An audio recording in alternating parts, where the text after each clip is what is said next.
Hello everyone, Thunderbro here and welcome back to Gintama Character Focus. Today I'm going to discuss one of the most badass villains in the series and a character teeming with complexities, Oboro. In particular, I want to highlight an aspect of Oboro's characterization which seemingly is meant to be the complete opposite of Gintoki. When Oboro debuts in the Courtesan of a Nation arc, he seems pretty sinister and also brings some new things to the table, such as the introduction of the Naraku and the canonical evidence of power beams being used by human characters. But aside from that, Oboro might appear as the conventional, stoic, emotionless big bad.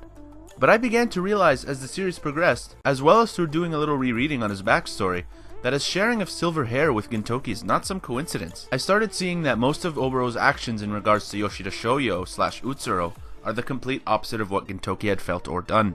Oboro was not just the primary antagonist for Gintoki and Co., but he was a polar opposite of Gintoki, representing the complete opposite of Gintoki's values and approach to Shoyo's teachings and death. He was essentially an anti-Gintoki. So Oboro and Gintoki are the first and second students of Yoshida Shoyo respectively, but Oboro was revealed to be the first student of Shoyo late in the story, quite a few arcs after Oboro's initial introduction. By the point we had become accustomed to Oboro's presence in the story, we knew what Gintoki was about. His moral values, his feelings on mentorship, and his inspirational qualities. Up to the Rakio arc, we believe that Gintoki is Shoyo's first student, and easily the most directly affected by his teachings. Oboro seems nothing more than a villain. He had been emotionless and ruthless in the present timeline as well as in the flashbacks. But that all changed when we got Oboro's backstory in episode 327. We learned that Oboro was actually the first student of Shoyo as we knew him. So when Shoyo found Oboro, Oboro's village had been wiped out by the Naraku, which Shoyo was a part of, as Utsuro at the time. Shoyo was already having second thoughts about his life under the Naraku, so he decided to spare Oboro and grant him some of his immortal blood, as compensation for Oboro not being able to get revenge on an immortal Utsuro. Initially, Shoyo took in Oboro as a page, but Oboro encouraged Utsuro to leave the Naraku and become an educator, and start Shoka Sanjaku.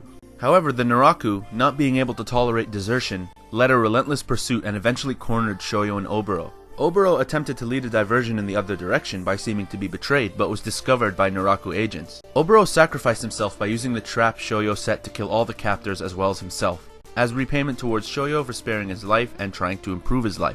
But Oboro didn't die because of the Altana blood infused in him by Shoyo. Despite giving him the Altana blood, it seems Shoyo came to the conclusion that it wasn't enough to save him.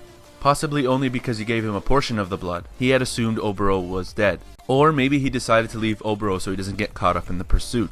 Oboro survived and was readmitted into Naraku, likely because everyone who discovered his ruse was dead and there was no evidence that he betrayed them at all. Oboro stayed as a Naraku and did his utmost within his power to lead the Naraku away from Shoyo, who he knew was still around, even if that meant going against Shoyo's teachings and killing, until he discovered that Shoyo was still running a school with other students, 3 of the Joey 4 as well as many others.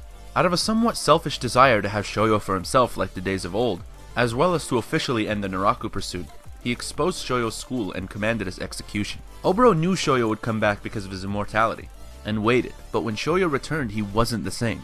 He was Utsuro, a much more malevolent, destructive person. The Shoyo he knew effectively died, but Oboro, likely out of grief and desperation as well as guilt, vowed to serve Utsuro in his new form, and to never betray him again. Oboro had effectively killed Yoshida Shoyo, and as penance, he served the one that rose up in his place with the utmost dedication, because he had taken everything from Shoyo as well as his students. That was the most he could do, and as he was dying after his fight with Takasugi, he explained his immortality and urged Takasugi and the Joey 4 to put a stop to Utsuro's cycle, and Yoshida Shoyo's suffering. So after episode 327, I saw Oboro in a completely different light. He was no longer just a villain and underling of Utsuro. He was still an antagonist, but not necessarily a villain. He was another student of Shoyo expressing his devotion to him in a completely different way. Now, one of the most interesting aspects of the dissolution of the Shoka Sanjaku school is the varying approaches to Shoyo's death by the ones who he taught. Now, I want to save the specifics and intricacies of Takasugi, Katsura, and Nobume's approach to Shoyo's teaching and death either for character-focused episodes about them or specific videos about the students of Shoyo as a whole. But while every approach was different, the one I found the most unique as well as the most extreme was that of Oboro. And it's through his seemingly irrational decisions that he completely contrasts Gintoki. So the first major difference is that Gintoki clearly cherished the bonds that he forged with Shoyo and the other members of Shoka Sanjaku, especially Katsura and Takasugi. It changed Gintoki's life for the better, and it actually seemed that Gintoki had a place to stay and grow as a person until the Amanto invasion took place and the Joey War began. Oboro had learned and been influenced by Shoyo completely alone, and upon seeing Shoyo with his new students, he seemed to be afflicted by jealousy and devised a plan to bring Shoyo back to him like before. His plan was noble since it would end the Naraku's relentless pursuit of Shoyo, but it was selfish, because it would tear away everything Shoyo had. And Oboro may not have accounted for the change in personality upon resurrection, and if he did, then he likely hoped luck would be on his side when Shoyo came back to life. Now, the idea of Oboro being jealous is pure speculation on my part. This might not be the case. I don't think there was any specific line of dialogue that claimed Oboro to be jealous of Takasugi, Gintoki, and Katsura. But this is how I saw it, considering his reaction to seeing the new students, as well as him seemingly exploiting the fact that Takasugi, Gintoki, and Katsura didn't know about Shoyo's immortality. So he had them believe he was dead by making Gintoki execute him. Again, this might not be the case, but I saw this as a noble yet selfish act partly stemming from jealousy, as opposed to Gintoki, who fully enjoyed learning from Shoyo alongside the others. Upon Shoyo's death, Gintoki believed Shoyo to be completely gone and retreated into a life of seclusion. And rather than seek revenge or attempt to bring Shoyo back somehow, he carried on his spirit through his actions and ideology, as he gradually made new friendships in Kabukicho. Oboro, who knew everything about Shoyo, basically acknowledged that Shoyo as he knew him was dead, but instead of rejecting him, out of guilt as well as grief, he served Utsuro as his right-hand man in the Naraku. Even though he knew that Utsuro was evil and destructive, he vowed to never betray Shoyo again, even if that meant committing evil alongside him. When Gintoki saw Utsuro for the first time in the Farewell Shinsengumi arc, he rejected him and refused to acknowledge him as anything akin to Shoyo. Gintoki telling off Utsuro and saying, "Be gone, Spectre," encapsulated how Gintoki felt about Utsuro once he regained his composure. He didn't see Utsuro as Shoyo or a continuation of Shoyo, but as an evil man who had invaded Shoyo's body and used his face to commit evil. He was the farthest thing from Shoyo. He only shared his face. And Takasugi and Katsura of course felt the same.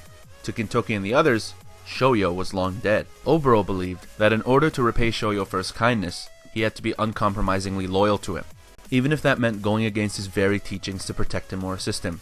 He believed that both before and after Shoyo's execution. Oboro definitely valued Shoyo's lessons, but I think something that impacted Oboro more was Shoyo's selflessness, sparing his life, giving him immortal blood, raising him and providing for him. Even though Shoyo could have done his job and simply killed Oboro, he did the opposite. So Oboro felt the need to repay Shoyo's selflessness, even if that meant going against Shoyo's lessons. As long as it kept Shoyo safe and out of harm's way, he was fine with it. But when he committed one irreversible act of selfishness, Oboro was compelled to serve Utsuro to the very end as a repayment, even if the one he was serving was nothing like the Shoyo he knew anymore. He had to repay Shoyo's selflessness, as well as to make up for his own act of greed, by being selfless and doing everything for Utsuro faithfully, even if those things went against the original Shoyo's ideas. Gintoki believes that to repay Shoyo for his kindness, he has to carry on his will through his actions, become a good person, be an educator, and a positive role model, not to kill or cause suffering to people, and he would abide by those teachings even if it meant fighting Shoyo himself, or at least the one with Shoyo's body in his own mind. Gintoki made Shoyo's core ideals a part of himself, and to him the spirit of Shoyo lived on in those ideals, rather than in Utsuro's immortal body. So while to him Shoyo was dead, he could live on in spirit through enacting his teachings towards other people. And he was dedicated to that, even if it meant taking down the image of Shoyo himself to keep his spirit alive. So that's it for this video. I think Oboro is a brilliantly written character that manages to be a foil to Gintoki pretty well. And with these elements in mind, Oboro's clashes with Gintoki are even more epic when you look back at them. So I hope you all enjoyed the video. If you like my content enough, feel free to follow me on Twitter, and subscribe if you're interested in seeing me terrified and playing Outlast on a stream at 100 subscribers. Anyway, thanks for the support and take care.